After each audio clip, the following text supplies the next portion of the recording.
اللہ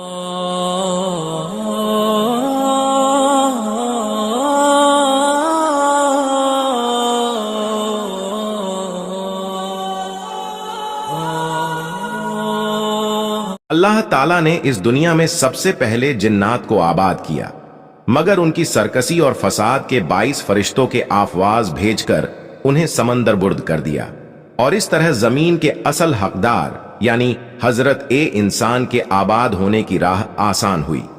قرآن کریم میں اللہ اس قصے کی ابتدا اپنی اور فرشتوں کے مابین ہونے والے ایک مکالمے سے کرتے ہیں، جب اللہ تعالیٰ اعلان کرتے ہیں میں زمین میں اپنا خلیفہ یعنی نائب بنانے والا ہوں۔ فرشتے جواب میں فرماتے ہیں کیا تو زمین میں ایسا نائب بنانا چاہتا ہے جو فساد پھیلائے اور خون بہائے؟ حالانکہ ہم تیری حمد کے ساتھ تسبیح اور تیری پاکی بیان کرتے ہیں۔ جواب میں اللہ تعالیٰ نے فرمایا میں جو کچھ جانتا ہوں وہ تم نہیں جانتے۔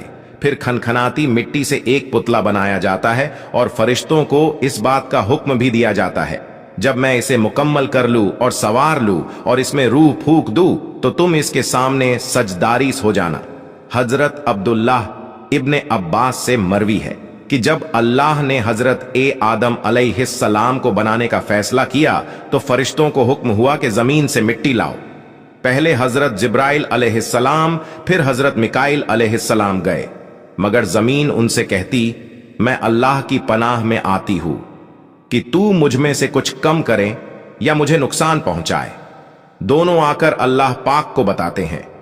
آخر میں حضرت اسرائیل جاتے ہیں اور زمین کے سوال کا جواب کچھ یوں دیتے ہیں کہ میں بھی اللہ کی پناہ مانگتا ہوں کہ اس کے دیے ہوئے حکم کی بزاوری نہ کرو۔ پھر مختلف رنگوں کی مٹی لا کر حاضر کرتے ہیں۔ اس مختلف رنگوں کی مٹی سے انسان کی تخلیق دراصل جات پات اور رنگوں قوم کی بنائے ہوئے اصولوں کی سخت نفی کرتی ہے، اور اس بات کی کھلی گواہی دیتی ہے کہ اللہ کے نزدیک تم میں سے بہترین تقوی والے ہیں، نہ کہ ازمی یا عربی روایات میں آیا ہے کہ وہ پتلا کافی عرصے تک بے جان پڑھا رہا۔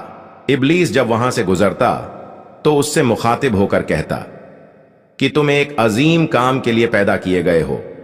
پھر جب مسافری کائنات انسان کا حوالہ مکمل کر لیتے ہیں اور خاک کے پتلے میں روح ڈال دی جاتی ہے تو حضرت آدم علیہ السلام کی تخلیق مکمل ہوتی ہے۔ جب آپ کے اندر روح پھکی گئی تو آپ کو ہوش آتے ہی ایک چھینک آئی۔ فرشتوں نے آپ سے کہا کہو الحمدللہ، اور آپ کے الحمدللہ کے جواب میں اللہ تعالیٰ فرماتے ہیں کہ تم پر اللہ کا رحم ہوا۔ پھر آپ کو حکم ہوا کہ جا کر فرشتوں سے ملو۔ فرشتوں نے آپ کو دیکھ کر السلام علیکم کہا تو اللہ تعالیٰ نے فرمایا کہ اے آدم یہ آج سے تمہارے تسلیمات ہے۔ یوں دو اہم سبق بنینو او انسان کو آفرینش پر ہی سکھا دیے جاتے ہیں۔ ایک یہ کہ جیسے ہی ایبتدا میں ہی ایک ناخوشگوار کیفیت کا سامنا کرنا پڑا، چھنک کی صورت میں اسی طرح تمہاری زندگی میں ہر قسم کے مصائب آئیں گے، جس کے جواب میں صبر کے ساتھ اللہ کی ثنا اور شکر گزاری کی رویس اختیار کرنی ہے۔ اسی طرح یہ بھی سکھایا گیا کہ باقی نوع کے ساتھ کیسا تعلق رکھنا ہے۔ یہ شروع میں ہی بتا دیا گیا کہ اے بنی آدم تم امن و سلامتی پھیلانے کے لیے بھیجے گئے ہو، اس لیے تمہاری ابتدائی کلمات ہمیشہ سلام پر مبنی ہونے چاہیے۔ اس کے بعد اللہ تعالی حضرت آدم کو شیعہ کے نام سکھاتے ہیں اور فرشتوں کے سامنے انہیں حاضر کر کے فرشتوں سے ان اشیاء کا نام پوچھتے ہیں۔ تو فرشتے کہتے ہیں اے رب اب تو پاک ہے، اس بارے میں ہمارا علم کچھ نہیں، ہمیں تو بس اتنا ہی معلوم ہے جتنا علم تو نے ہمیں عطا کیا ہے۔ پھر حضرت آدم سے پوچھا جاتا ہے تو وہ جھٹ نام بتا دیتے ہیں۔ اب باری جالا فرشتوں کو مخاطب کر کے کہتے ہیں کہ کیا میں نے نہیں کہا تھا کہ میں وہ جانتا ہوں جو تم نہیں جانتے؟ پھر سب کو حکم ہوتا ہے کہ آدم کے سامنے سجدے میں گر پڑو، اور تمام فرشتے سجدے میں گر پڑ ڈالتے ہیں سوائے ابلیس کے۔ ابلیس کے بارے میں ہم واقف ہیں کہ یہ دراصل جنات میں سے تھا جو اپنے جوہد و عبادت کی بنیاد پر اجازی طور پر فرشتوں والے کام پر فیض ہو گیا تھا۔ اس باقی حرکت پر اللہ تعالی جلال میں ابلیس سے دریافت کرتے ہیں کہ تمہیں یہ سجدہ نہ کرنے سے کس چیز نے روکا؟ تو وہ مالون کہنے لگا میں اس انسان سے بہتر ہوں، اے رب تو نے مجھے آگ سے بنایا اور اس انسان کو مٹی سے۔ لمحہ بھر کا تکبر، وہ بھی حالتو کائنات کے سامنے۔ उसके तमाम किए कराए पर पानी फेर गया और वो रजील अपने मन से सिफारी और दरबार से निकाल दिया गया। हुक्म बारी ताला हुआ, तुम उत्तर यहां से, तू इस लायक नहीं कि तकबूर करें यहां, बस बाहर निकल, तू जलील है। तो वो मलाउन रोज ए कयामत तक की मोहलत यानी जिंदगी मांगता है जो उसे दे दी जाती है। फिर अपनी माहुलत मांगने की वजह बयान करते हुए कहता है कि चूंकि तूने मुझे गुमराह किया है, मैं भी लोगों के लिए तेरी सीधी राह पर बैठूंगा, फिर उन पर आऊंगा उनके सामने से और उनके पीछे से और उनके दाएं से और उनके बाएं से, और तू उनमें से अक्सर को शुक्रगुजार न पाएगा। यूं शैतान दरबार से निकाला जाता है और उधर हक ताला हजरत आदम की नस्ल से तमाम आने वाली बरीनो इंसान की अरवाह को जमा करके अहद लेते हैं, क्या मैं तुम्हारा रब नहीं? हम सब ने इस सवाल का जवाब यक जुबान होकर दिया था, क्यों नहीं? ऐ रब, हम इस बात पर गवाह है। उस वक्त हजरत आदम तमाम इंसानों को देखते हैं, उन्हें आने वाले अंबिया की अरवाह अलग से चमकती हुई दिखाई देती है, मगर आपको इस बात पर हैरानी होती है कि तमाम इंसान एक जैसे नहीं, अपने रंग, रूप और नसब में सब अलग है। वो बारी ताला से दरियाफ्त करते हैं कि ऐ अल्लाह, तूने इन सबको एक जैसे क्यों नहीं बनाया? जवाब आता है, क्योंकि मुझे अपने बंदों की तरफ से शुक्रगुजारी बहुत अजीज है। जन्नत में कुछ अरसा कायम के बाद हजरत आदम को एक खालिश महसूस होने लगती है। फरिश्ते तो हरदम रब की सराह में मशगूल होते हैं। अब आप क्या करें? एक इल्मुल अस्मा आपको अता हो चुका, मगर उस इल्म के बाबत तो फरिश्ते कुछ नहीं जानते। किससे गुफ्तगू करें, कहां करार पाए? एक दिन जब सोकर उठते हैं तो अपने सामने एक अपनी हमनो औरत को पाते हैं जो उनकी पसली से पैदाशुदा थी। पूछते हैं, तुम कौन हो? तो वो कहने लगी, औरत। फिर पूछा कि तुम्हारी दखलीक का क्या मकसद है? तो कहने लगी, ताकि तुम मेरे अंदर करार पाओ। अब फरिश्ते हजरत आदम से पूछते हैं कि ऐ आदम, इस औरत का नाम क्या है? तो आप कहते हैं, हवा, बामानी जामदार। पूछा क्यों? तो कहने लगी, क्योंकि ये एक जानदार शय से तख्लीक हुई है। इससे हमें अंदाजा होता है कि मर्द औरत के जोड़े की तख्लीक का मकसद आपस में अमनो आश्ती के साथ एक दूसरे के अंदर सुकून और करार पाना है, ये नहीं कि हर दम ताकत के हुसूल की कशमकश में आपस में लड़ते रहे। फिर आप दोनों को हुक्म होता है कि जन्नत में चैन व अमन के साथ रहो, मगर हां, ये ख्याल रहे कि उस दरख्त के पास कभी मत जाना। वो कौन सा दरख्त था? कोई उसे गंदुम बताता है तो कोई उसे सेब का दरख्त कहता है।